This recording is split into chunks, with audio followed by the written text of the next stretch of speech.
again, if we said what is P3 and Safe America looking to do as we look at the future, what do you think? Well, as mentioned, we're inching into this adventure together, and one initiative that I think we can provide, or input that we can provide, is bringing in our expertise and our knowledge from other regions of the globe, and provide that insight and transparency and understanding how things happen there and how it may affect communities here in the US.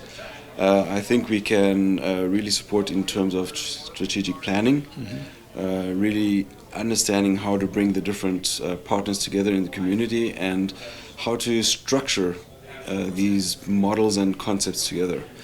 That's the first point. The second point is in just when you're considering our lives are becoming more and more digital, that has an impact on us. We very easily just click and say yes, we accept, and do not really understand what we are accepting in terms of safety or security in terms of the digital world. We are basically very transparent and we don't know what is happening to our data, where it's going to, and I think there's a tremendous amount of sensitization that needs to happen within our communities to start protecting, to start understanding how we can limit impacts to our communities. And so when you look at the future, there's a lot to be done that hasn't been thought of or done yet, right?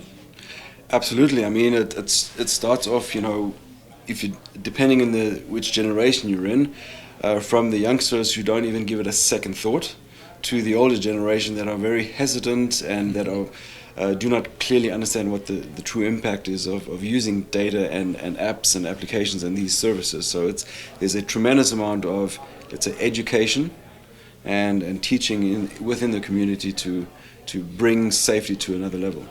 If you were to say who's at more danger today, what generation? I think we're all at the same. I don't think there's one generation more or less at danger.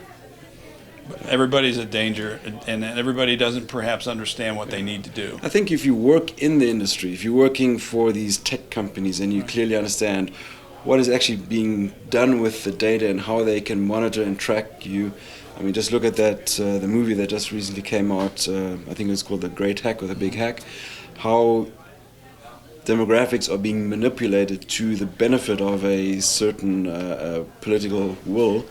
That's the danger of us, our free will, our flexibility, our freedom in life. Safety is also very closely tied to freedom. Well, and when we think about getting this solved, what would you say is the key? Is it more, personal engagement, or is it just having good consultants? No, I think it's personal engagement. Yes, you need experts in the field, in the subject matter experts, but at the end of the day, you have to bring the word and the message out to each individual so that they start understanding and they start seeing and know what their options are. Mm-hmm. If you're unaware, if you're ignorant of the actual situation, you don't know how to choose, go left or right, so you're very vulnerable. If you had another observation or another insight, what would that be? I would say, in general, technology is a great benefit to us. I mean, through the generations, through the decades, centuries, from early inventions, it's just a new tool, it's a new method that can benefit us, but we just really have to understand the limitations and the risks of these new tools and methods. So I think we should embrace it, but we should embrace it with open eyes and clear understanding of what we're getting ourselves into.